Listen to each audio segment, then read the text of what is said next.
Seattle got 1% of what their team became worth. This is the document that proves it. We pulled every trade document, every contract filing, every settlement agreement. What's inside them is the most complete financial extraction in NBA history. 2 extractions, actually. Same franchise, same architect.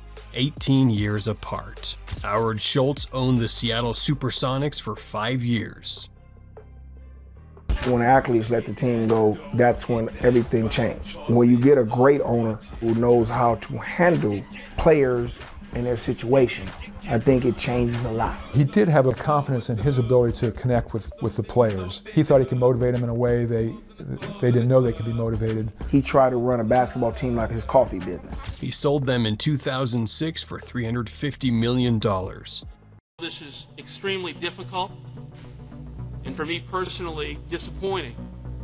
I'm really proud to be able to announce that after careful analysis of all the possible scenarios, the Basketball Club of Seattle has entered into an agreement with the Professional Basketball Club, LLC, to purchase the Seattle Supersonics and the Seattle Storm. To a group of Oklahoma City investors led by Clay Bennett. My absolute feeling and notion in that email is I'm a man possessed.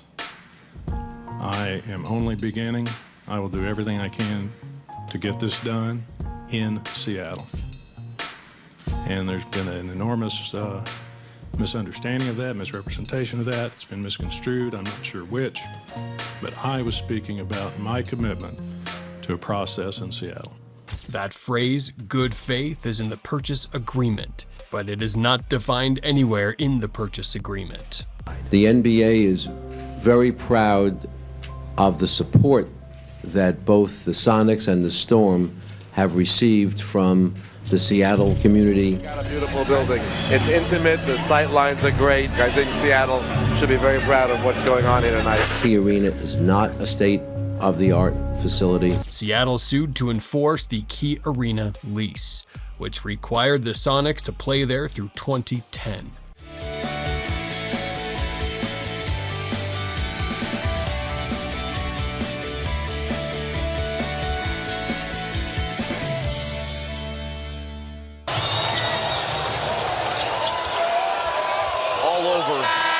The shouting, and now the Sonics fans can shout.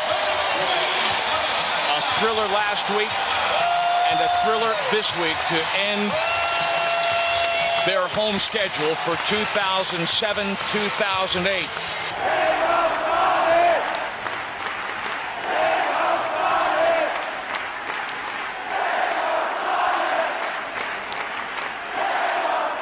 The case never went to trial. Total settlement, $75 million.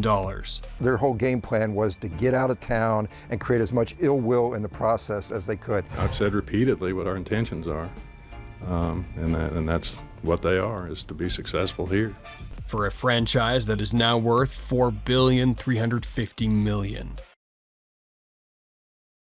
Paul George had privately requested a trade to the Los Angeles Clippers.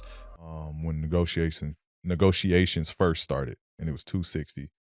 And as we kept going, it was like, they would go up, inches, to where it was like 44, 45, right? But this was like a couple months in between.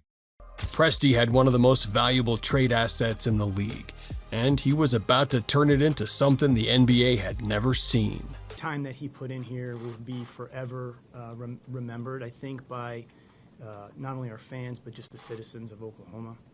And he deserves a tip of the cap for his contributions. I also want to recognize his family, who also was a huge part of the community here. His family is a remarkable family. The George family are great people, and I think that he arrived at a time that was important for us, and he stayed during a period of time where he could have left. I don't think they wanted to trade Paul George at all, Jacoby. You have one of the very best two-way players in the game. You have a guy who was in the MVP conversation all season. With Russ Westbrook, that contract is awful, but because of what he means to that city and that region, he was going to be there as long as he desired to be. But I don't believe that there was some grand plan by Oklahoma City to say. 3 weeks later, Russell Westbrook went to Houston for Chris Paul, 2 more first-round picks, and 2 more swap rights, 4 more assets, $0 spent. Reporting Russell Westbrook on his way to Houston. The Thunder agreeing to trade the 8-time All-Star to the Rockets for Chris Paul, 2 first-round picks and 2 first-round pick swaps. Yes, so I've heard the news. I've heard the news. Russell Westbrook is going to Houston. He's teaming up with James Harden yet again. They went from the 8th seed to the 4th seed to the number 2 seed 3 consecutive years before finishing their tenure together in an NBA Finals berth against the Miami Heat. Russell Westbrook, clearly a more athletic point guard who's unstoppable one-on-one, who can get to the hole at will, who's bigger than CP3 and more formidable offensively than CP3, teaming up with his man James Harden, who clearly had enough for CP3 and vice versa. Here's what those picks became. In December 2023, Oklahoma City voters approved extending a 1-cent sales tax to fund $850 million of a $900 million arena for the Thunder. The team covers the balance. The official documentation listed 3 goals for the project.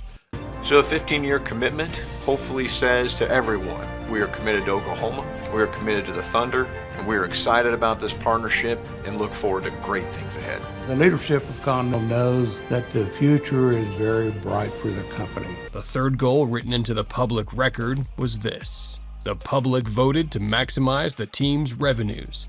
The team ownership retains those revenues. The public pays the tax. Every pick Presti holds, every contract that expires.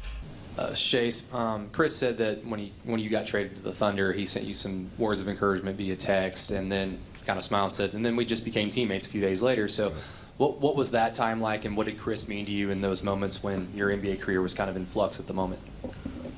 Yeah, it was big. A guy like Chris, guy you grew up watching, giving you words of advice and kind of build your confidence a little bit. The Oklahoma City Thunder. Oklahoma City receives this pick from the LA Clippers because of the Paul George trade. Every salary cap mechanism that governs what the players get to keep. 4-year, $285 million Supermax contract extension with the championship Oklahoma City Thunder through 2030-2031, sources tell ESPN. This is now the richest annual salary for a player in league history. All of it gets renegotiated on December 31st, 2029.